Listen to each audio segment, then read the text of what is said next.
C'est Fougassé. Quoi, hein? Donc aujourd'hui, pour une nouvelle cracraille, avec les Une nouvelle cric. Donc, oui, donc sur encore la saga, sur la saga James Bond. Donc là, on va faire le 4e épisode. On n'y va pas Franco Belmondo, plutôt Franco Belmondo. Donc le 4e, donc c'est bien sûr Opération Tonnerre. C'est le 3e et dernier réalisé par Terence Young, qui est sorti évidemment en 1965. Bien évidemment. Donc tu peux direct chevaucher sur le synopsis. D'accord, sans problème. Le maintenant très célèbre agent britannique James Bond alias 007 doit de nouveau faire face au Spectre. Et ici, c'est un gros poisson, c'est Emilio Largo, le numéro 2 du Spectre. Ils y vont pas au casse-pipe. Ils mettent bien le numéro 2. Ah oui, Ah oui, on remarque, oui. Ils y oui. vont pas au casse-pipe.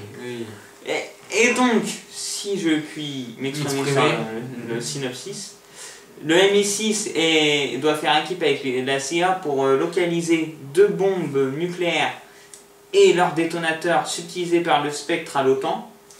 Et le Spectre menace donc d'abattre une de ces 2 bombes nucléaires sur une grande ville ou américaine ou britannique.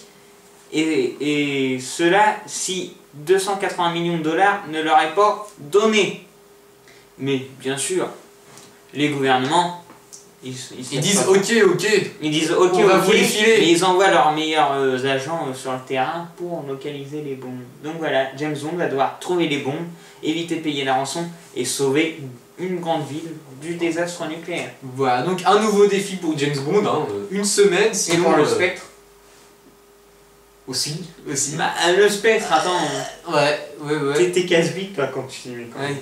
Mais oui, donc voilà, le scénario, c'est un scénario pas très original, mais qui est maîtrisé, je trouve. Il en impose pas des masses comme scénario. Oui, c'est pas très alléchant. Mais il est très peu original, mais peu complexe à comprendre. Et ça se passe bien au Spectre avec leur politique d'extorsion et tout ça, donc ça promet quand même quelques belles... Oui, effectivement, quelques belles, oui. Quelques belles missions pour James Bond. Oui, indeed. Oui. Et donc, on peut tout de suite embrayer dans la pédale. Embrayer sur... moi j'aurais déjà commencé sur l'introduction du film. L'introduction. Donc pour moi, l'une des meilleures introductions de James Bond, du film, avec le numéro 6 qui s'est passé pour sa femme, à son propre enterrement. Colonel Jacques Bovard, voilà. Comme ils disent dans la version anglaise. Oui, parce que ça se passe en en France. Frenchy. Voilà. Non, le colonel Jacques Bovard. Oui, c'est un Français. Oui. Le Spectre international. Oui, et qui se fait trahir par lui-même. Et il y a de l'action dès le début. Voilà. Oui, en général, il y a beaucoup d'action dès le début, mais oui. Mais c'est une belle scène d'introduction.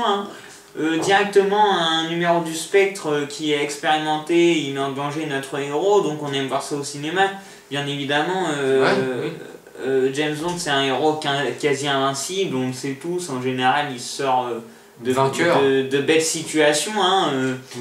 Et donc là, de le voir directement contre un numéro 6 du Spectre, vraiment c'est un beau duel. Ça part de partout, ils utilisent plein d'objets et tout pète. Du bois de Meurizy qui s'en charpie. Et de chêne aussi, je crois. De chêne, oui. Et les fleurs aussi, les fleurs abîment. Oui, mais attends, ça c'est quand il est mort. Colonel Jacques Bovard. D'ailleurs, la manière comment il le tue, j'aime pas tellement. C'est très peu. Passer par la fenêtre, ça aurait été mieux, je trouve.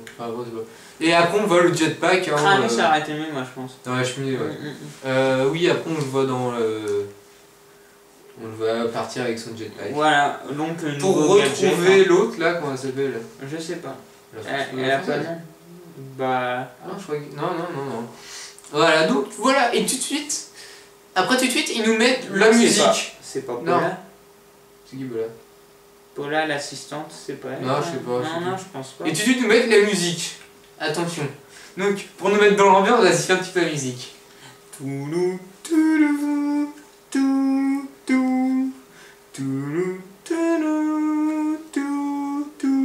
Avec là la belle voix de Tom Jones que je ne saurais reproduire puisque je ne connais pas les lyrics. Vous m'envoyez des tollés. Mais j'arrive à un moment, par contre, où je connais les lyrics, c'est quand Tom Jones il dit And he strikes, boom boom boom boom, like thunderbolt. Voilà. Oh là là, le tremblement de voix, c'est horrible. Donc voilà, avec des images que t'aimes bien, toi. Oui, j'ai trouvé le générique. Une fois de plus, hein, depuis Goldfinger, un beau générique. Avec le thème du film qui, là dans celui-là, c'est plus le domaine aquatique. Donc on a des harpons et tout ça, des nageurs qui nagent. Ah bah avec le thème bleu, un petit peu vert aussi, je crois. Oui, donc, voilà. Qui représente le froid, les couleurs froides. Oui. Vu que l'eau c'est froid. Oui, sauf, voilà. sauf pour avec la douche quand on est direct et l'autre il est neutralisé avec l'eau chaude. Voilà, donc voilà, moi, musique ça va, j'aime bien. Mais pareil, mais j'aime pas tout le monde la vidéo, je trouve pas ça. Mais en blanc, je préfère Gogo. Mais la musique quand même, disons par qui elle est chantée quand même. Bah tu l'as dit non? Tom Jones quand même. Ouais, tu l'as dit. Bon, pour ceux qui ne connaîtraient pas, même s'ils doivent être très peu, Sex Bomb, si ça vous dit rien. Bah rendormez-vous. Ouais, voilà. Donc. Non, parce que sinon après on peut terminer de regarder notre critique. Donc, ouais, bah.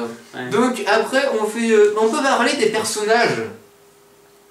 Hein? Les personnages. Encore Sean Connery, Sean Connery, bah y a rien à dire. Il reste le même quoi. Voilà. Donc après on peut parler du méchant. Il reste le même quoi. Le méchant. Alors tu parles de quel? Du chat? Déjà il y a le chat numéro 0. Et le chat, déjà ça met les bases. Hein, Mais d'ailleurs Blofeld il est pas doublé par. Non rien. Blofeld est doublé par Anthony Dawson, je crois, si c'est toujours le même que Bon Baiser de Rossi, qui fait Professeur Dent dans Doctor No. Okay. Voilà. Oui, donc voilà, et bien sûr, le grand méchant dans le film, ça va être numéro 2. Emilio Largo. Voilà. Et ne confondez pas avec le méchant de Jamais Plus Jamais, qui est aussi numéro 2 du Spectre, mais qui s'appelle lui Maximilien Largo. Voilà, c'est rien de parenté. Non, du tout. C'est juste que Jamais Plus Jamais est un hors-série, donc du coup non officiel. Ça n'a rien à voir avec la série, c'est juste des noms repris et tout ça. Mais il n'y a même pas Sean Connery d'ailleurs. Oui, il y est dedans. Oui, donc voilà, donc moi, la première fois que je l'avais vu, j'avais pas bien aimé. Je me suis dit, encore un Le Pen, bon j'en ai marre. Qui avec son truc à l'œil. Mais le premier Le Pen étant Goldfinger, parce que du fait qu'il était gros et blond, enfin qu'il avait plus beaucoup de cheveux. Mais, donc voilà, mais finalement, alors regardons une deuxième fois, je trouve pas si mauvais et je l'aime bien. C'est encore un gros lard, donc voilà. Il est pas si gros que ça en fait. C'est quand même un gros lard. Non, mais je veux dire, c'est un cinquantenaire, donc bien sûr, un quinquagénaire, pardon. Voilà. J'ai soufflé du nez. Ok, moi je l'aime bien, voilà. Et toi, t'aimes bien ou pas? Un personnage, bien déjà quelque peu original, puisqu'il lui manque un œil.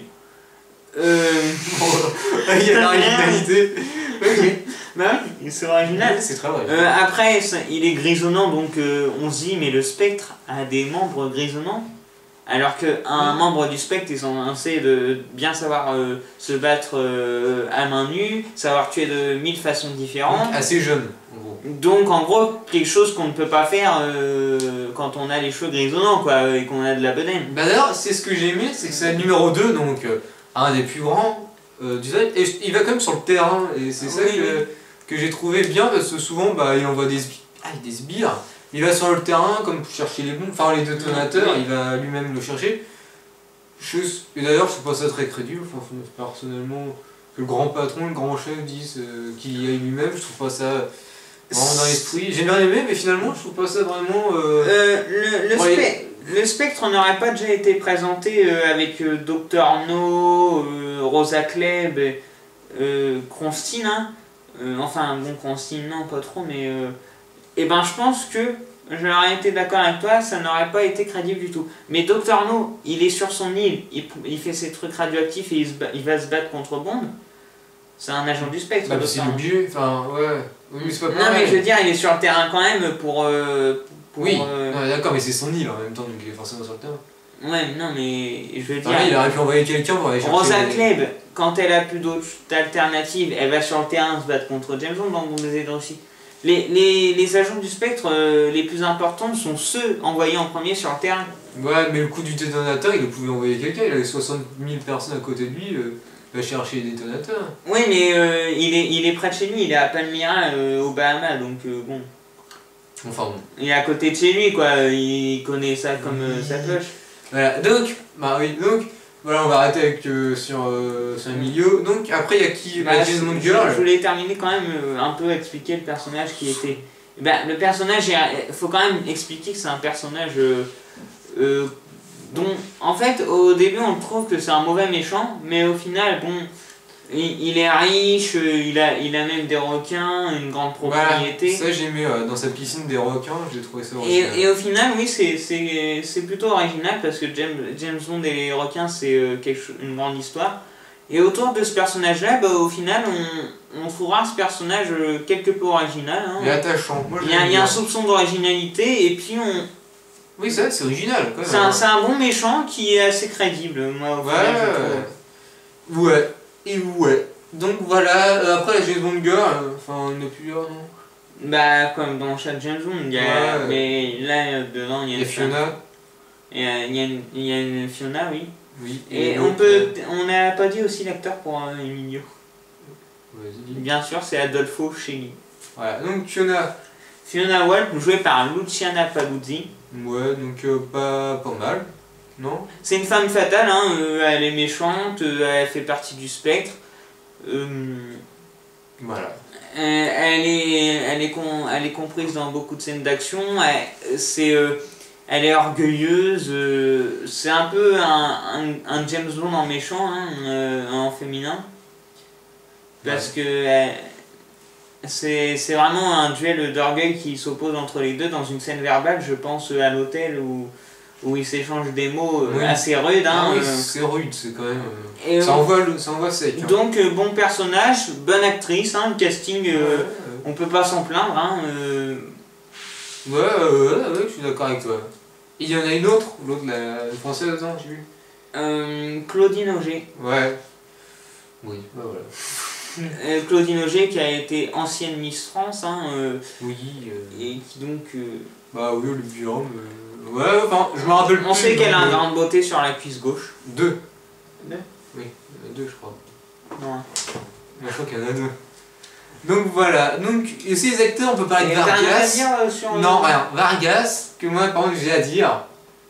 Quoi? Mais attends, Claudine Auger, c'est la James Bond girl du film, la grande qui fait en avec James Bond à la fin. On peut quand même dire qu'elle est ravissante. Si elle joue bien ou si elle joue mal. D'ailleurs, elle joue très mal. Non, c'est quand même. Non, mais. Bah, t'as qu'à le dire, toi. Enfin, moi, je trouve que Claudine Auger, eh bien. Elle joue assez bien, mais c'est pas. Ok, donc pour dire ça, c'était super. Ouais, non, mais. Ouais, ok. Si je peux dire. Bah, dis-le, quoi. Non, bah non, trop tard. Elle est encore sur avec toi qui est sur mon dos tout le temps, je peux plus rien dire.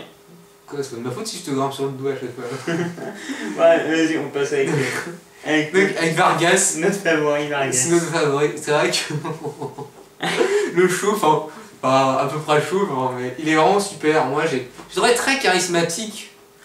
Au moins, Guise, il aime pas les hommes. Déjà il parle pas du tout dans le film. Et on a une réplique de Largo qui est quelque peu cocasse. Vous n'aimez. Largo propose un verre d'alcool à Vargas. Et après, Largo enchaîne en disant à Vargas, alors qu'il lui offre un verre: ah non, c'est vrai. Vargas n'aime pas l'alcool, il ne fume pas, il ne boit pas, il n'aime pas les femmes. Mais qu'aime-t-il donc? Il ne boit pas, il ne boit pas d'alcool, c'est pareil. C'est con. Voilà. Donc voilà, mais justement ça renforce son charisme. Et cette tête d'abruti, non c'est vrai. Et puis le fait que ce soit lui qui lance ses grenades sur James Bond. Et qui tue Fiona, complètement bêtement. J'attends qu'il attende le dos. Voilà. C'est super. Et voilà, et puis comment il meurt, le coup de pompon dans l'estomac, enfin dans l'omoplate. Oui, voilà. Moi je trouve ça super. Moi franchement, je suis tombé amoureux. Non mais c'est vrai, quand on voit Vargas à l'écran, on fait « Oh tiens, regarde, c'est Vargas qui lance ses grenades. Oh tiens, c'est Vargas qui est en background. » Ok, non mais... ok. Ouais, non mais ça, c'est Vargas. Ouais, bien sûr. Et aussi, on peut parler aussi de Félix. Pour rester dans les... Bah, un bon Félix finalement, je le trouve. Oui. Et ils ont retrouvé des lunettes un peu bizarres comme dans Dr. No. Et l'acteur, on peut le dire quand même. Non, c'est... Rick Van Nutter. Pour Félix. L'acteur, c'est Rick Van Nutter. Oui. Qui est mort en 2005, lui. Voilà, lui. Voilà, c'est ça. Un grand. Brun. Sympathique. Donc, bah, avec des belles chemises. Une belle chemise. Celle-là, je la retiens. Ah bah tiens, parlons chemise, parlons Q. Parce qu'avec des grappes de raisin. Toujours Desmond Llewellyn. Hein, voilà, donc Q, voilà, il prend, oui, voilà. J'ai rien d'autre à dire, Q, voilà. Les gadgets, on peut parler des gadgets, non? Bon, il reprend sa DB5. Personnellement, je les ai trouvés moins inspirés, les gadgets, même si j'ai bien aimé le truc pour rester sous l'eau 3 minutes. Là. Moi, déjà, j'ai trouvé très peu d'indices d'utilité comparé à l'opus précédent. On ne sait même pas, on a du mal à se souvenir des fonctions des gadgets, comment qu'ils marchent. Ça va beaucoup trop vite, je trouve. J'ai trouvé la scène avec Q vraiment brouillon. On a l'impression qu'il fallait faire au plus vite, hein, fallait caser en 5 minutes, quoi. Et puis on a fait ça, on a déballé, on a fait du par cœur, on a fait une notice pour les gadgets pour que ceux qui voulaient savoir, bah, ils savent. Hein. Et la montre, il n'utilise même pas la montre. Non, la montre, elle ne l'utilise pas. L'appareil photo, ça sert à rien. Donc l'appareil photo sert à détecter la radioactivité, c'est pour détecter les bombes. Hein. Mais ça sert à rien. Au moins, c'est grâce à ça que Fiona se fait prendre. Non, c'est pas Fiona. Domino. Domino Pizza. Voilà, mais voilà, il reprend la DB5, la même que dans Goldfinger.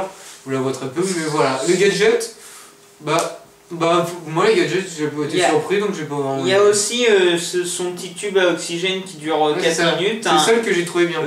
Bon, il est utile dans une scène, hein, c'est un gadget qui va être utilisé quelques fois, bon, il va être assez utile. C'est très pratique, de toute façon. Il est simple, mais bon, il passe pour les besoins du film, hein, dans le scénario. Il l'utilise plusieurs fois. Oui, les requins. Oui, avec les requins, et puis... Oh, d'ailleurs, t'avais eu peur la première fois avec les requins. Ah oui, quand ils se croisent un requin... oui, voilà. j'ai très peur. Voilà, donc, est-ce que t'as encore un personnage à parler non. Non. Ah oui, moi j'en ai un.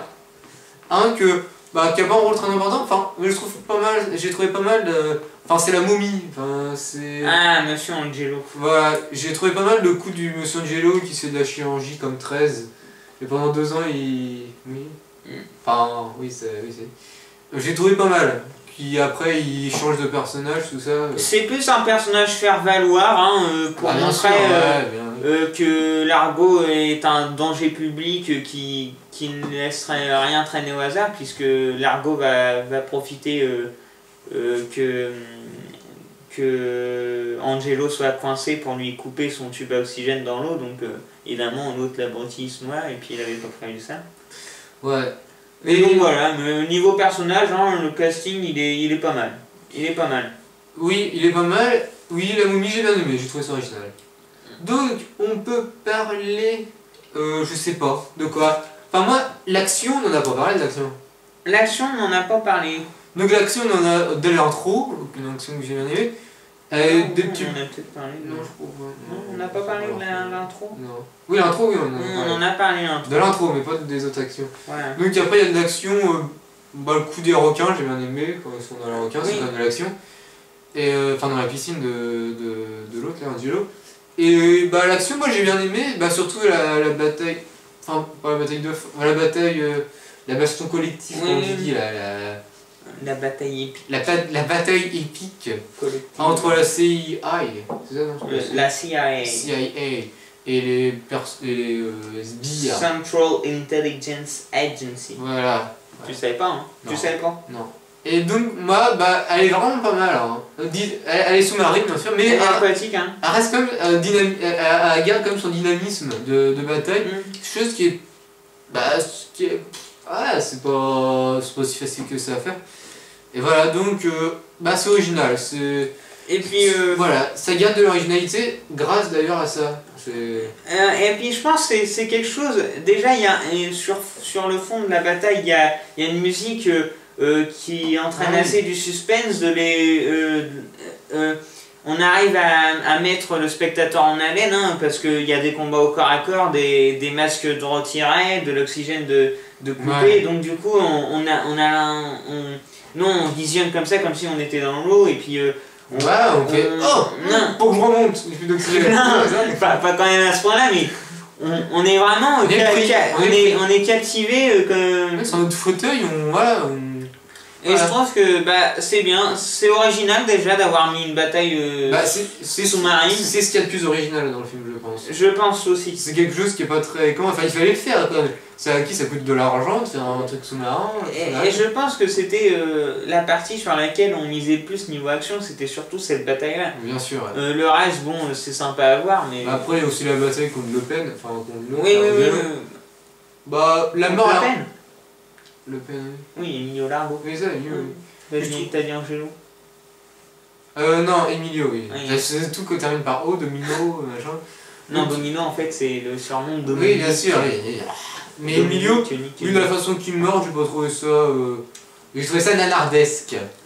Bah, il se prend un pont dans le dos. Après, quand il retombe, ça fait un peu. Oui, comment il tombe, c'est vrai que ça fait un peu nanardesque et ridicule. Ouais. Il regarde son ex-maîtresse avant de tomber sur le volant. Ouais. Donc. Et aussi, on va sur le. Je pense qu'on a fait le tour. Non, j'avais aussi envie de parler. Sur l'action. Oui, c'est l'action. Oui, sur l'action. C'est l'action. Et j'avais aussi envie de parler un petit peu des décors. Et avec. Prends-moi ma salade. Des décors. Et en particulier, deux trucs. Enfin, c'est la planque du spectre que j'ai trouvé vraiment pas mal. Du numéro 2 du spectre. Hein. Faut préciser que c'est pas au spectre, hein. C'est à l'argot. Oui, bien sûr. Bien sûr, je savais pas. Mais voilà, j'ai trouvé pas mal. Au les voir tous rassemblés, je les ai trouvés pas mal. Avec bien sûr le chat, on voit que le chat, numéro 2. Ah non, oui, la planque du spectre. Oui, dans l'ambassade française, mais précise, espèce d'abruti. Avec tout le monde, je dis. Non mais lui, il précise que dalle. Hein. Mais non, mais tout le monde a compris. Alors, il parle de la scène dans l'ambassade de France, hein, pour ceux qui ont vu le film. Ouais, tu le filmes. Enfin, je pense que tout le monde a pratiquement un James Bond. Sinon, on vous a bien spoilé. Enfin, oui, donc voilà. Donc moi, j'ai bien aimé. Et aussi, il y a le rassemblement de tous les agents 00. Oui. Ça c'est pas mal, ça. Avec James qui est bien sûr en retard, hein, et qui prend sa 7ème place. Ouais. Et il a même calculé. Ouais, moi je fais attention à tout. Hein. C'est qu'il y en a dans cette tête de blondasse. C'est toi. Voilà, donc, moi j'ai bien aimé les décors. Après, il y a d'autres décors. Il y a aussi les décors. Ça se passe où déjà, le truc là Aux Bahamas. Voilà, donc c'est joli. Tu peux pas me dire ça. Tu peux pas. Je me rappelle plus, c'est tout. Attends, un Nassau aux Bahamas. Voilà. Avec des palmiers qui bougent pas quand il y a les hélicoptères à côté. Regarde, ils poussent pas. Voilà, donc moi j'ai trouvé pas mal les décors. Donc voilà, on a tout dit, non? Ce que je trouve un peu regrettable, c'est le faux raccord de la balle qui se prend dans le mollet. Il se prend une balle dans le mollet, dans le talon, et puis le lendemain, il pète la forme. Alors que j'aurais trouvé ça très intelligent de leur part de nous montrer un James Bond blessé, après qui boite tout ça, le lendemain qu'il a du mal à se battre et qu'il soit vraiment... moi j'aurais trouvé ça pas mal. Oui, je trouve que c'est vrai que ça... Monsieur Young a un peu trop forcé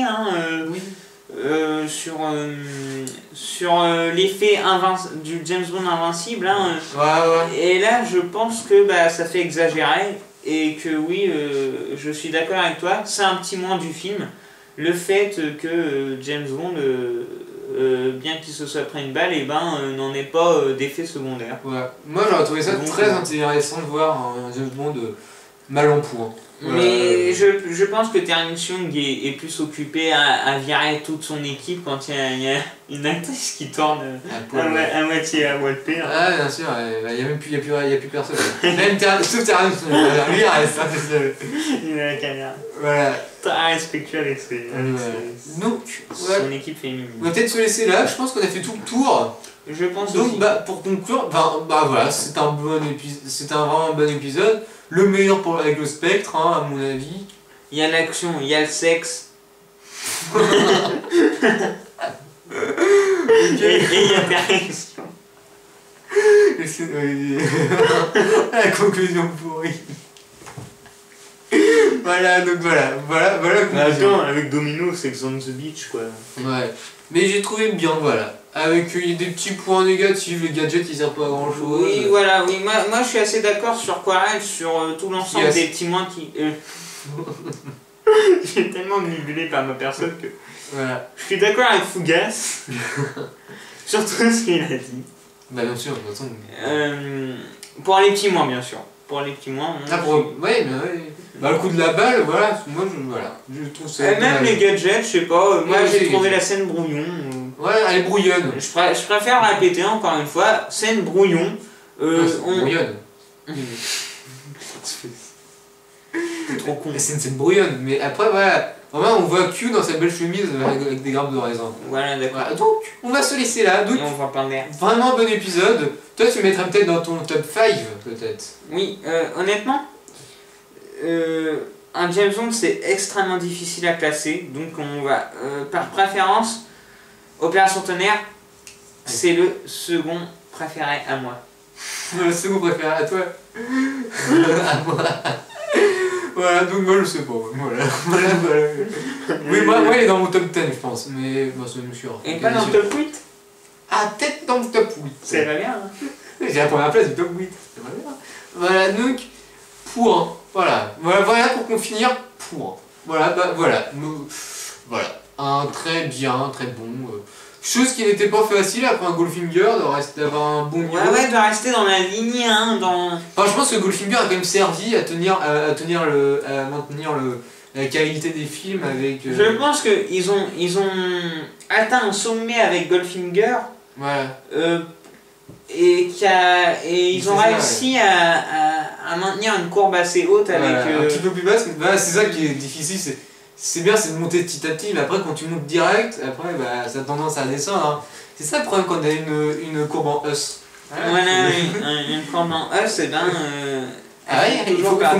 il faut monter la cote, et voilà, quand tu montes la cote, il faut la redescendre après. Voilà, donc on va se laisser là. On va vous dire la musique, j'ai bien aimé. Avec la scène de... On a déjà dit la musique. Non, pas dans la scène avec Le Pen à la fin. J'ai bien aimé. Voilà, donc au revoir. Tableau, hein. Oui, au revoir. Il y a un truc. Tius, dis Tius. Tius. C'est quoi une clignote? Plus de batterie, presque plus de batterie. Ah d'accord. Je vais comme ça moi à la fin.